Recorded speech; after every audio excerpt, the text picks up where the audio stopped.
Assalamualaikum dan salam sejahtera, bertemu kembali dalam MG Flash 17 Ogos bersama saya Nur Ayuni Johari.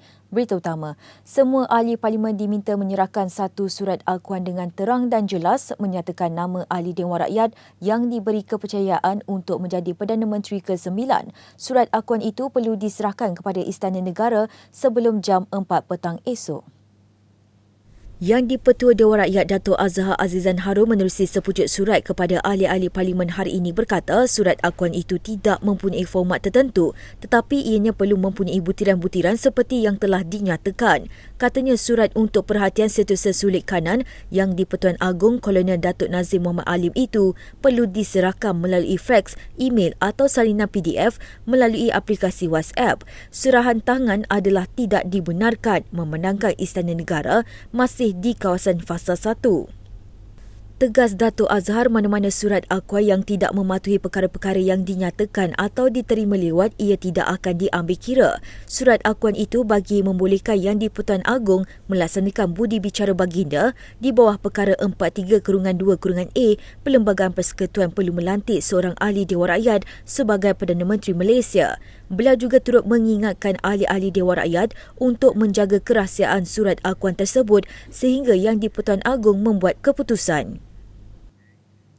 Orang ramai diminta tidak membuang kit ujian kendiri COVID-19 yang sudah digunakan merata-rata. Syarikat Konsesi Sisa Pepejal dan Pembersihan Awam SWM Environment Senyap Berhad berkata, kit yang sudah digunakan itu membahayakan pekerja perkhidmatan pengurusan sisa pepejal dan individu lain.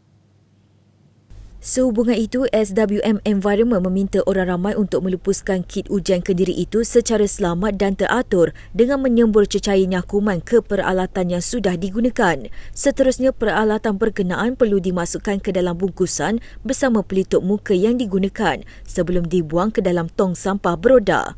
Langkah itu adalah bagi mengelakkan risiko penularan jangkitan COVID-19. Sementara itu, SWM Environment berkata melalui kempen Jom Kerja Selamat, syarikat berkenaan akan terus memberi kesedaran kepada pekerjanya mengenai pengendalian sisa berkaitan COVID-19. Ia termasuk tata cara pengendalian selamat, membabitkan sisa kit ujian kendiri COVID-19 dan sisa pelitup muka yang dibuang ke dalam tong beroda. Syarikat itu juga katanya akan memastikan para pekerja sentiasa dilengkapi alat pelindungan diri PPE ketika bertugas. Mereka dikehendaki membersihkan diri dengan melakukan proses jangkitan kenderaan selepas selesai tugasan di lapangan. Seramai 7,599 atau 3.05% petugas kesihatan dijangkiti COVID-19. Namun hanya 17 kes dikategorikan tahap 3, 4 dan 5. Ketua Pengarah Kesihatan Tan Sri Dr. Nur Hisham Abdullah berkata, sebahagian besar petugas kesihatan yang positif COVID-19 hanya mengalami gejala ringan. Beliau juga memaklumkan terdapat 2 kes kematian membabitkan petugas kesihatan yang berada di kategori 5. Data yang dimuat naik di media sosial itu merupakan data yang direkodkan bermula 24 Februari hingga 13 Ogos. Tan Sri Dr. Nur Hisham berkata, pemberian vaksin berfungsi mengurangkan keparahan dan kematian akibat jangkitan. Katanya tiada vaksin yang berkesan 100% untuk menghalang jangkitan virus berkenaan. Menerusi graf yang dikongsikan, seramai 5,135 atau 67.6% petugas yang berada di tahap 2 mengalami gejala ringan sudah melengkapkan 2 dos vaksin, manakala 32.2% lagi atau 2,447 orang berada dalam kategori 1. Kategori 3 atau gejala radang paru-paru pula adalah seramai 10 orang, manakala 4 kes lagi berada di tahap 4 yang mana memerlukan bantuan oksigen. Dalam tempoh itu, hanya 3 kes melibatkan petugas kesihatan yang perlu dirawat di unit rawatan rapi ICU. Sehingga semalam, sejumlah 33.9% atau 11,60,317 populasi negara ini telah lengkap 2 dos vaksin COVID-19 sehingga semalam. Menerusi perkongsian infografik, Jawatan Kuasa Khas Jaminan Akses Vaksin JKJAV memaklumkan seramai 17,252,314